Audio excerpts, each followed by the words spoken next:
यो भिडियो चाहिँ एकदमै महत्त्वपूर्ण रहेको छ। यसमा चाहिँ छागिसोगी आफ्नो परिचयको बारेमा रहेको छ। कोरियन भाषामा आफ्नो परिचयले चाहिँ कसरी व्यक्त गर्ने भन्ने बारेमा यो भिडियो मैले तयार पारेको छ। यसमा मैले मिङमिङ भन्ने एउटा नाउन राखेर बनाएको छु। यो मिङमिङको ठाउँमा तपाईँहरूले पनि आफ्नो नाम राखेर बनाउन सक्नुहुनेछ। तपाईँहरूलाई स्किल टेस्ट र पछि कोरिया गएर पनि एकदमै यो भिडियोले योगदान पुर्याउनेछ। त्यसले गर्दाखेरि एकदमै ध्यान दिनु होला। तपाईहरूलाई एकदमै सजिलो हुनेछ यो भिडियो हेरेपछि। कसरी दिने त छागिसोगी कोरियन भाषामा हेर्नु होला। एकमा इन्सा भनेको छ। सुरुमा हामीले इन्सा गर्नुपर्ने हुन्छ। जो कसैले भेट्दाखेरि सुरुमा इन्सा गर्नुपर्ने हुन्छ। अभिवादन, इन्सा भनेको अभिवादन। 안녕하세요 नमस्ते अथवा 안녕하십니까 नमस्कार, यो दुईटामा जुनसुकै युज गर्न सकिन्छ। त्यसपछि 만나서 반갑습니다, भेटेर खुसी लाग्यो भनेको छ। दुईमा इरुम भनेको छ। इरुम भनेको नाम। नाम तपाईहरूले तीन प्रकारले भन्न सकिन्छ। एउटा छनुन मिङमिङ इम्निदा, म मिङमिङ हुँ। अर्को छे इरुमुन मिङमिङ इम्निदा, मेरो नाम मिङमिङ हो। छनुन मिङमिङ इरागो हाम्निदा, मलाई मिङमिङ भनेर चिनिन्छ बोलाउँछ भन्ने अर्थ हो। अर्को तीनमा सेङ्गिल र नाई भनेको छ। सेङ्गिल र नाई जन्मदिन र उमेर। जन्मदिन र उमेरलाई कसरी भन्ने भन्दा यहाँ हेर्नु होला। यहाँ उदाहरणमा 1979 4 महिना 21 गते देख्नु भएको होला। यसलाई कोरियनमा कसरी भन्ने म सिकाउने छु। छे सेङ्गिरी भनेको मेरो जन्मदिन। 1979 भन्दाखेरि हामीले सिधा भन्दा 1979 यसरी भनिन्छ। यसलाई अब कोरियनमा हजारलाई छन भनिन्छ, 900लाई खुबेक भनिन्छ र 90लाई के भनिन्छ त हामी 90मा 9 जोड्यो भने 99 हुन्छ। 90लाई खुसिप भनिन्छ, खुसिपमा खु जोड्यो भने 99 पुग्छ। खुसिप खु, छन खुबेक खुसिप खु भनेको 1979 न्यान। 4लाई सावल अनि 21लाई 21 भनेको 20मा 1 जोड्यो भने 21 हुन्छ। 20लाई इसिप भनिन्छ, 1लाई इल, इसिप इल अनि इल इम्निदा। अब प्रोनाउन्सिएसन इसिप इरिल इम्निदा हुन्छ। छे सेङ्गिरी छन खुबेक खुसिप खुन्यान सावल इसिबिरिल इम्निदा भनेको मेरो जन्मदिन, मेरो बर्थडे चाहिँ 1979 साल 4 महिना 21 गते भनेको अप्रिल 21 भनेको है। अथवा अर्को तरिका छ छे नाइनुन, मेरो उमेर चाहिँ यहाँ 24 साल इम्निदा भने चाहिँ 24लाई कोरियनमा के भनिन्छ त सुमुल नेसाल इम्निदा भनिन्छ। यो उमेरहरूलाई ओरिजिनल कोरियन नेटिभ कोरियनको युज गरिन्छ।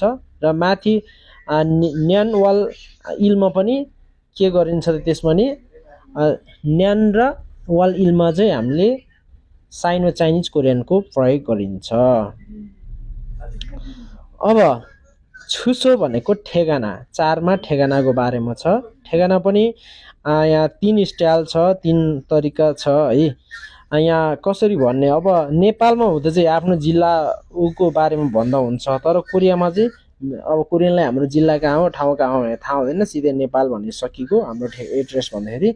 अब यहाँ हेर्नु होला। सुरुमा छनुन खाफुरेसा वासयो, म काभ्रेबाट आएँ। अथवा छे खोयाङुन खाफुरे इम्निदा, मेरो गाउँ काभ्रे हो। छनुन नेपारेसा वासयो, म नेपालबाट आएँ। यो चाहिँ कोरियामा भन्दाखेरि यसरी भन्नुपर्छ। अब 5मा हेर्नु होला। खाजोग भनेको परिवार। परिवारको बारेमा कसरी भन्ने भन्दाखेरि छे खाजोगी मोदु नेम्याङ इम्निदा, मेरो परिवार जम्मा 4 जना हो। छनुन आबजी हागो अमनी खुरीगो हान नामदोङ सिंह इसयो भनेको छ। म बुबा र आमा अनि एउटा भाइ छ भनेको। यदि तपाईँले विवाह गरेको छैन भने छनुन आजिक्तो ख्यारुन आने सुम्निदा, छनुन मिहुन इम्निदा भन्नुपर्छ। मैले अझै पनि विवाह गरेको छैन, म चाहिँ अविवाहित हुँ भन्नुपर्छ। यदि विवाह गरेको छ भने छनुन ख्यारोन यसयो छनुन खियोन इम्निदा भन्नुपर्छ। मैले विवाह गरिसके, म चाहिँ विवाहित हुँ भन्नुपर्छ।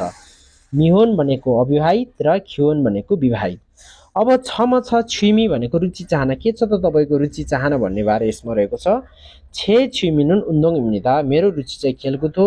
तपाईँहरूले यसमा अरू रुचिहरू पनि राख्न सक्नुहुन्छ, थोक्सा पढाइ लगायत अरू चिजहरू। 7मा रहेको छ ख्याङहम र छिगप, अनुभव र पेसा। योभन्दा अगाडि तपाईँले के गर्नुभएको छ पेसा र अहिले र तपाईँसँग कस्तो अनुभव रहेको छ कामबारे त्यो बारे यसमा रहेको छ। छनुन अरिल्थे फुथा नोङजाङ एसा इरहान जगी सुम्निदा भनेको छ। म सानै उमेरदेखि कृषि फर्ममा काम गरेको अनुभव छ भनेको। मैले चाहिँ के त सानै उमेरदेखि कृषि फर्ममा काम गरेको अनुभव छ भन्ने कुरा छ। र अर्को छनुन इरुल हाल्थे पाल्ली पाल्ली फेउल सुइनुन छासिनी सुम्निदा भनेको छ। म काम गर्ने बेला छिटो छिटो सिक्न सकिने खुबी छ। मेरो चाहिँ के त काम गर्ने बेलामा छिटो छिटो सिक्न सकिने खुबी छ भनेको छासिनी भनेको खुबी।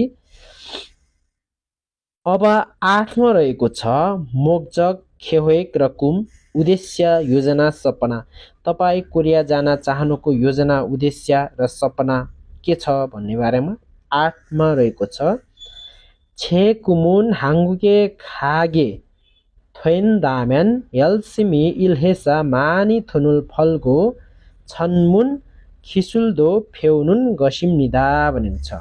फेरि हेर्नुहोला छे कुमुन हाङ्गुके खागे थोइन्दाम्यान 열심히 일해서 많이 돈을 벌고 천문 기술도 배우는 것입니다 भनेको छ। मेरो सपना कोरियामा जाने भयो भने मेहनतका साथ काम गरेर धेरै पैसा कमाउने र विशेष सिप प्रविधि सिक्ने कुरा हो भनेको छ। र त्यसपछि नाजुङे हाङ्गुकेसा खोयाङरो थोरावासा छागुन होइसारुल मान्दुलको सिप सुम्निदा भनेको छ।